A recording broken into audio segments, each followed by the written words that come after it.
Okay, good evening students. आज हम लोग नई सीरीज स्टार्ट कर रहे हैं जिसका नाम है टेंस। आज से हम लोग पर डे टेंस पढ़ेंगे।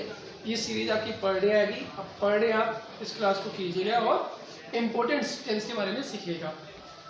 देखिए, सबसे पहले क्वेश्चन जो आता है वो है how many kinds of tense. Tense कितने प्रकार के होते हैं?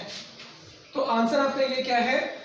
There are 3 kinds of tense. Tense 3 प्रकार के होते हैं।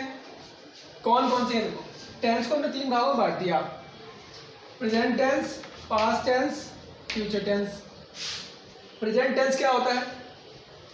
प्रेजेंट टेंस मतलब वर्तमान काल, जो चल रहा है वो हमारा प्रेजेंट टेंस है। इसकी पहचान के लिए लास्ट में है होगा, हो लगा होगा, हूँ लगा होगा। है के लिए इज आता है, हेल्पिंग वर्ब है, और हूँ के लिए हेल्पिंग वर्ब आर आती है, और हूँ के लिए हेल्पिंग वर्ब एम आती है। ऐसे ही देख लीजिए आप पास्ट टेंस। पास्ट टेंस मतलब भूतकाल, जो बीत चुका है। जो बीत चुका है वो होता है पास्ट टेंस होता है। इसकी पहचान के लिए किसी वाक्य के लास्ट में दिया होगा था, थी, थे। था और थी के लिए हम वाज लगाते हैं एक वचनकर्ता के साथ। थे लगाते हैं, थे जब आता है तो हम वाज लगाते हैं। ऐसे ही फ्यूचर टेंस है। फ्यूचर टेंस मतलब भविष्यकाल होता है। क्या होता है? भविष्यकाल, जो आने वाला समय है। लास्ट में होगा आपका गा, गी, गे। हेल्पिंग होगी आपकी विल बी और शैल बी। देखिए, अब हम पढ़ते हैं आपको simple present tense. Simple present tense में क्या होगा? इसकी पहचान इन वाक्यों के अंत में है, हो, हूँ आदि शब्द आते हैं। नोट पॉइंट, इन वाक्यों में क्रिया नहीं होती है। कभी क्रिया नहीं होगी इनमें। जैसे मैं पढ़ रहा हूँ, मैं लिख रहा हूँ, मैं सो रहा हूँ, तो ये क्या है? क्रियाएं हैं। तो इसमें क्रिया नहीं होती। तो इसमें सिर्फ क्या चाहिए हमें? इस पर जैसे मान लीजिए हमें रूल होता है, जैसे आप थोड़ा समझ लीजिए, आप एक पॉइंट कीजिए। जैसे हमें एक सेंटेंस बनाना है। क्या बनाना है? सेंटेंस बनाना है। तो सेंटेंस को हम 3 पॉइंट में बनाते हैं, एस, बी, ओ। अब बी में क्या होता है कि आपकी क्या आएगी? यहाँ पे हेल्पिंग वर्ब आएगी और यहाँ पे मेन वर्ब आएगी। बट जो सिंपल सेंटेंस होते हैं उसमें मेन वर्ब नहीं आती है। क्या नहीं आती है? मेन वर्ब नहीं आती है। तो देख लीजिए, इन वाक्यों में क्रिया नहीं होती है। हेल्पिंग वर्ब एज होती है, आर होती है, एम होती है। एज किस किस के साथ लगाते हैं? एक वचनकर्ता के साथ। एक वचनकर्ता के साथ। एक वचनकर्ता कौन कौन सा होता है? ही होता है, सी होता है, इट होता है, नेम होता है। इनके साथ हम इज का प्रयोग करते हैं। आर का प्रयोग किसके साथ करते हैं हम? बहुवचनकर्ता के साथ, जो 2 या 2 से अधिक हो उसके साथ। जैसे यू है, वी है, दे है। लास्ट में क्या होगा? है और हु के साथ क्या आएगा? आर आएगा। एम, आई के साथ एम का प्रयोग होता है। रूल देख लीजिए, सेंटेंस क्या है? Assertive sentence. अजर्टिव सेंटेंस में आपके 2 होंगे। अजर्टिव सेंटेंस कितने होंगे? आपके 2 सेंटेंस होंगे। एक होगा अफर्मेटिव और दूसरा क्या होगा? नेगेटिव होगा। Negative sentence. तो दोनों को हमने कर दिया। अगर नॉट का प्रयोग है तो नेगेटिव, नॉट का प्रयोग नहीं है तो अफर्मेटिव है। इसका रूल क्या होता है? सबसे पहले क्या आएगा? Subject plus is, are, am. इनमें से कोई भी एक हेल्पिंग वर्ब आएगी आपके सब्जेक्ट के अनुसार। नॉट इफ यूज, यदि सेंटेंस में नॉट का प्रयोग है तो नॉट के यूज के लिए कीजिएगा, अन्यथा मत कीजिए। उसके बाद ऑब्जेक्ट लाइए आप। जैसे एग्जाम्पल से आप बहुत अच्छे से समझ जाएंगे। पहला सेंटेंस है वह अमीर है। वह अमीर है।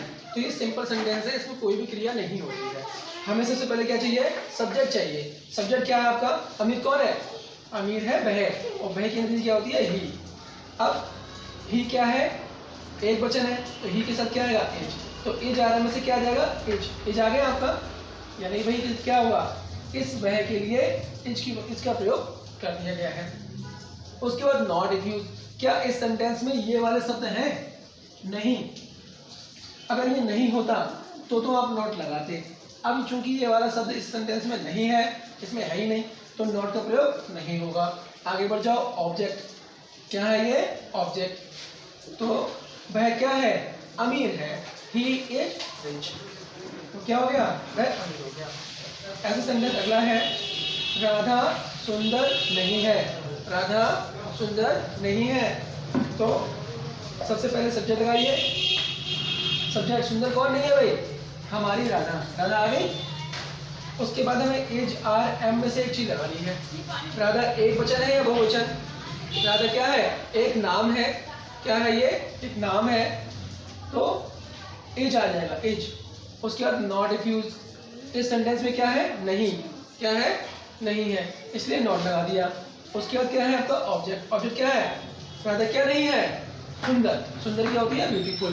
तो Radha is not beautiful.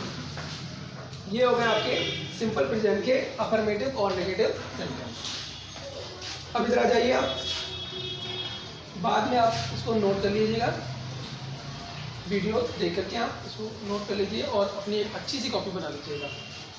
Simple past tense. Simple past tense में क्या है? पहचान। इन वाक्यों के अंत में था, ही, थे आदि शब्द आते हैं। तो सेम वही है, बस हेल्पिंग वर्ब का अंतर होगा। नोट पॉइंट, जिस प्रकार से इसमें कोई क्रिया नहीं थी, इसमें भी कोई क्रिया नहीं होगी। इन वाक्यों में क्रिया नहीं होती है।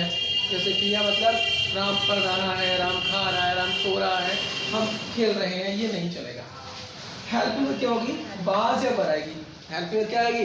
बाज या बर आएगी। बाज कब आती है? जब एक वचन करता हो। क्या हो?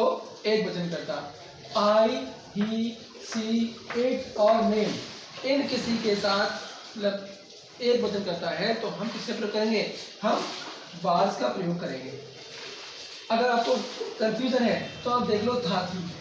था थी आया है तो आप बाज पर लगा दो, बाज लगा दो सीधे।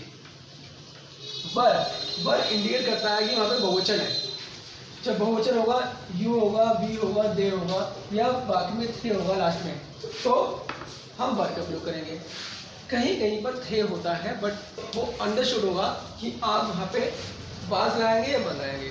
जैसे पिता बाजार नहीं गए थे, तो पिताजी के लिए था थोड़ी लगाते हैं, थे लगाते हैं, तो वहाँ पे बाज आएगा। अदर सेंटेंस क्या है? सब्जेक्ट, बाज या बर, इनमें से कोई एक चीज आएगी। नॉट इफ यूज, यदि नॉट की आवश्यकता है तो लगाओ, अन्यथा मत लगाओ। फिर क्या है आपका? ऑब्जेक्ट। एग्जाम्पल से देखिए, सेंटेंस क्या है? राम मेरा मित्र था। सबसे पहले क्या चाहिए आपको? सब्जेक्ट चाहिए। क्या चाहिए? सब्जेक्ट। भाई मेरा मित्र कौन था? राम था।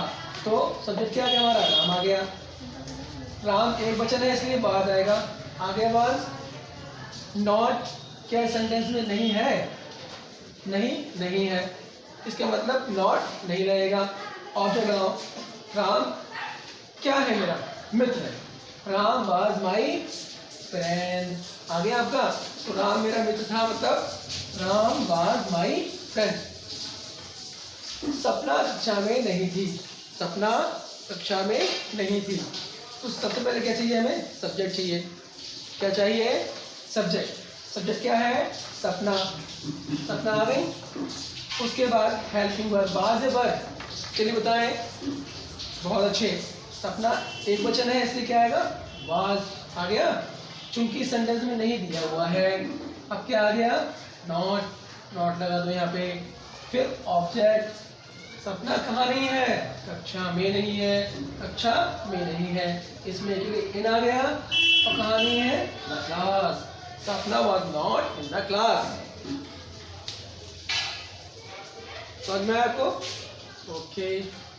अगर आपको हमारी ये वीडियो अच्छी लगी हो तो लाइक, शेयर एंड कमेंट जरूर कीजिएगा। और आपने अब तक हमारे चैनल को सब्सक्राइब ना किया गया हो तो सब्सक्राइब जरूर करें। आज आवाज़ बहुत बेकार है, बट कल से अच्छी होगी। कल हम इसके आगे के सेंटेंस आपको पढ़ाएंगे। Thank you class very much.